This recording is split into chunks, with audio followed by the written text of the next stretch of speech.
నాన్న ఎందుకు మాట్లాడట్లేదు?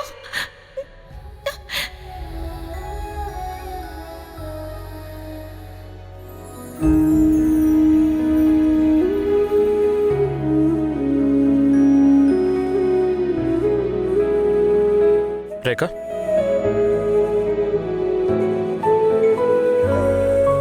అందరూ వెళ్ళిపోయారా? నేను వాళ్ళకి ఇంకా బట్టలు కూడా పెట్టలేదు.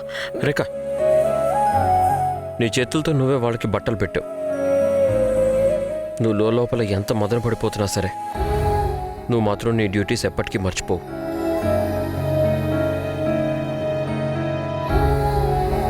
నన్ను ఇలా చూడడం మీకు చాలా వింతగా ఉండుంటుంది. మీరు ఒక్కసారి కూడా మా నాన్న గురించి నన్ను అడగలేదు. నిజంగా ఈ రోజు కూడా మీకేమీ తెలియకుండా మీరు దివ్య వదిన ఇంకా ప్రతీక్ గారి ముందు మా నాన్న వైపున మాట్లాడారు. నేను నీకు ఇంతకు ముందు కూడా చెప్పాను రేఖ, ఇది నీ గాయం. నువ్వు ఇది ఎవరి ముందు చెప్పాలో ఎవరికి చెప్పకూడదో అది కంప్లీట్గా నీ చాయిస్. నేను కారు తీస్తాను, నువ్వు వచ్చే. మా నాన్న తప్పు ఏమీ లేదు రాఘవ్.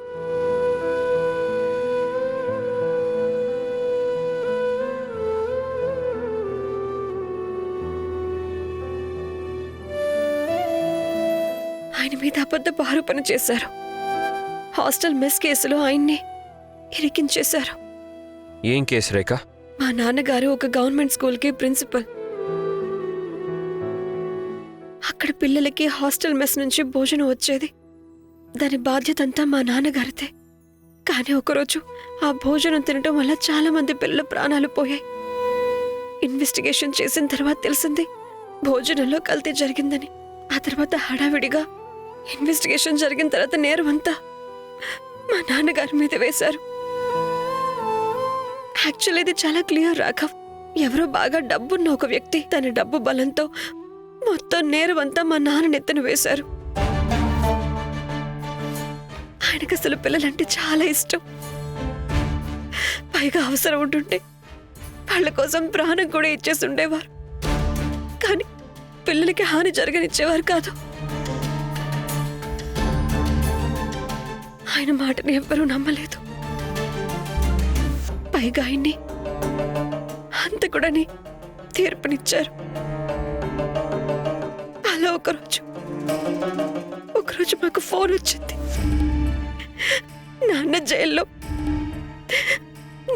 జైల్లో ఆత్మహత్య చేసుకున్నారని.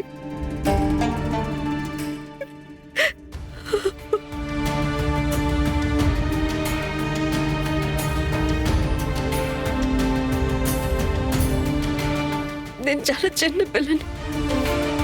ఇదంతా జరిగినప్పుడు అయినా సరే మా నాన్నగారి కళ్ళల్లో ఆయన బాధలో నిజాన్ని చూడగలిగాను. నేనప్పుడు ఆయన గురించి తెలుసు రాక. ఆయన ఫైటర్. ఎప్పటికీ ఓటమిని ఒప్పుకునేవారు కాదు. అందుకే ఈ రోజుకి నా మనసు ఒక విషయాన్ని నమ్మడానికి ఒప్పుకోదు. ఆయన తన ప్రాణం తీసుకున్నారంటే ఆయన్ని మర్డర్ చేశారని నాకు తెలుసు. కానీ దానికి ఆత్మహత్య అని పేరు పెట్టి దారి మళ్లించారు. అందుకే ఈ రోజుకి నేను ఎందులోనైనా గెలిచాను అంటే అది ఇన్కంప్లీట్గా అనిపిస్తుంది. సంతోషానికి బదులు గెలుపు అనే బాధ ఉంది. అది నాకు ఎప్పుడు గుర్తు చేస్తూ ఉంటుంది. నేను ఆ గెలుపుని దక్కించుకోనని ఇప్పుడు నాకు గాని నా ఫ్యామిలీకి గాని ముఖ్యమైనది ఏంటంటే మా నాన్న నిరపరాధ నిరూపించుకోవటం, ఆయన మీద పడిన నేరస్తుడనే మచ్చని పోగొట్టడం.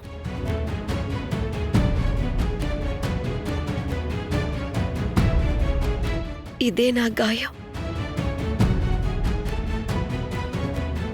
సమాజం దీని మీద మందు రాస్తారో కారం రాస్తారో అది వాళ్ళ ఇష్టం. ఒకసారి నాతో రా.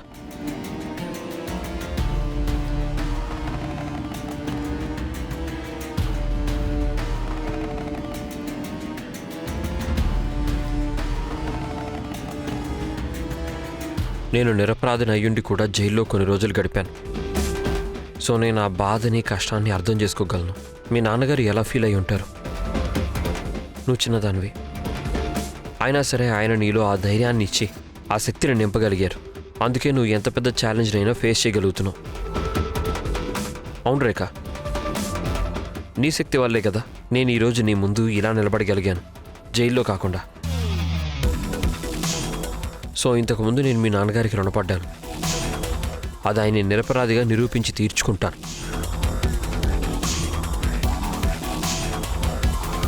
అండ్ అతి త్వరలోనే మనం ఆయన నేరస్తుల్ని ఖచ్చితంగా వెతుకుదాం, ఆయన్ని నిరపరాధిగా నిరూపిద్దాం.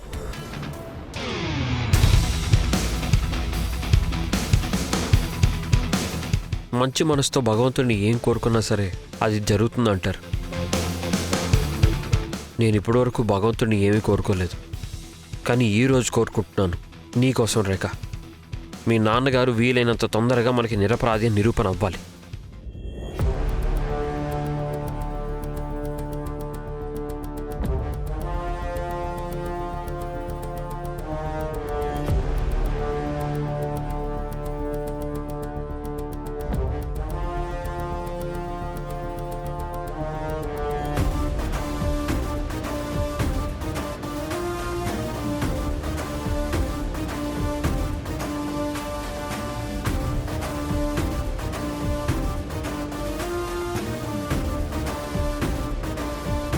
ఈరోజు నేను అమ్మవారికి నిండు మనసుతో దండం పెట్టుకున్నాను.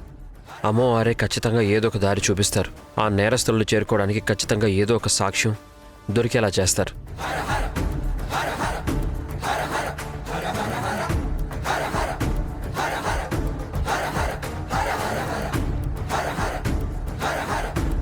या देवी सर्वभूतेषु शक्तिरूपेण संस्थिता नमस्तस्यै नमस्तस्यै नमस्तस्यै नमो नमः। या देवी सर्वभूतेषु मातृरूपेण संस्थिता नमस्तस्यै नमस्तस्यै नमस्तस्यै नमो नमः।